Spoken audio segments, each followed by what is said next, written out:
I'm Randy and I make candy, and tonight I'm making chocolate pralines. Stick around.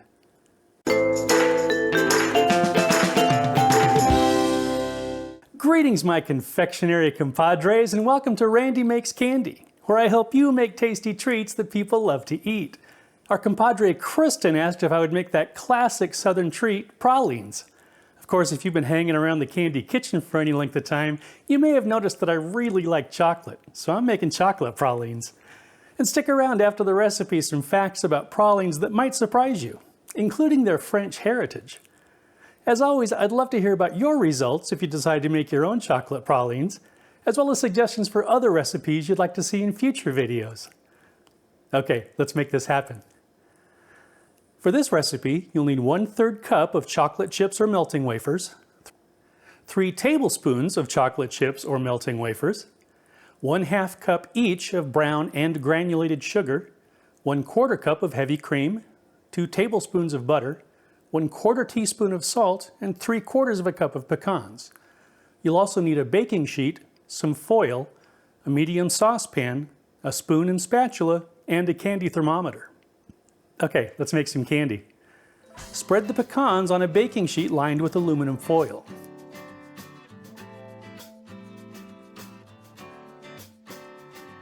Place it in an oven heated to 350 degrees Fahrenheit.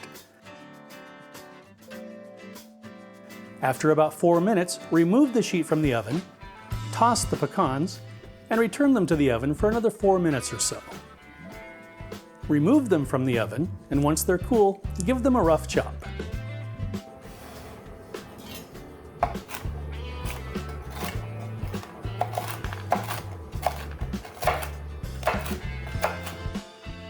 Spray the baking sheet with nonstick cooking spray. In a saucepan over medium heat, add both sugars, cream, butter, and salt. Stir it until everything dissolves.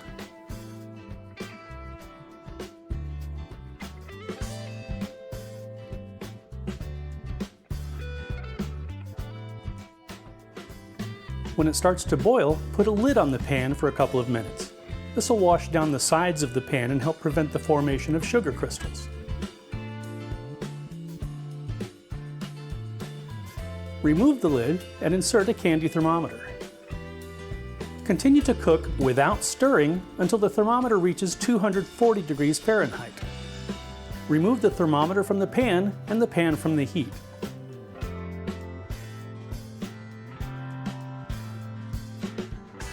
Add the pecans and 1/3 cup of chocolate chips. Stir the candy vigorously. The butter began to separate out of the pralines, possibly because of the humidity. Annoying, but not tragic, as you'll see. Continue to stir until the candy starts to hold its shape, but is still easy to stir. Quickly begin to drop small spoonsful of the candy onto the prepared baking sheet. If the candy stiffens before you're done scooping, add a spoonful of hot water and stir until it loosens, then continue scooping until you've formed all the pralines. Temper 3 tablespoons of chocolate or melt 3 tablespoons of wafers. Place it in a piping bag and pipe it over the pralines. As the chocolate was setting, I noticed that they were coated with butter, caused by that separation I mentioned earlier. I let them rust on some paper towels overnight and everything was fine by the next morning. And that's it.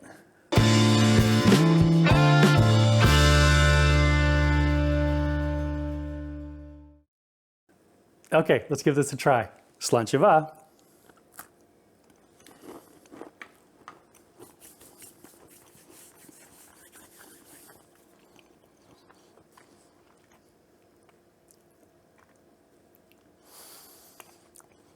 Pralines have a distinct texture, kind of like a dry fudge. It's crumbly, but it still melts in your mouth.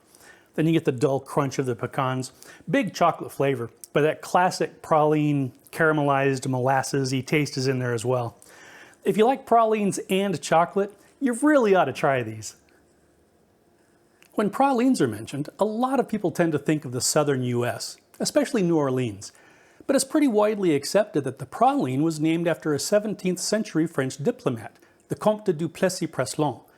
It was created by his personal chef, a man named Clément Lassagne, and was originally sort of like an almond brittle. Maybe someday we'll devote an entire episode to the praline that started it all. And thanks to mon ami Janine for helping me with some of the French pronunciation, although I'm sure I butchered it. Continuing the story, Catholic nuns brought the treat from France to New Orleans in the 1720s, where it gradually evolved into the classic confection we know and love today, including replacing the almonds, which were hard to come by in New Orleans, with pecans, which were native to the area. There's also a Belgian praline, which is a kind of a chocolate truffle. Finally, while folks in Louisiana tend to pronounce it praline, a Texan might be more likely to pronounce it praline. But I think Cajuns and cowboys alike would agree that this is a really tasty treat. And don't get me started on how to pronounce pecan. If you enjoyed your time here in the Candy Kitchen, please like, share, and subscribe. Thanks for sticking around, and I hope you join me next time. It was created by his personal chef, a man named A lot of people tend to think of the southern US, especially New Orleans, but it's pretty dang it.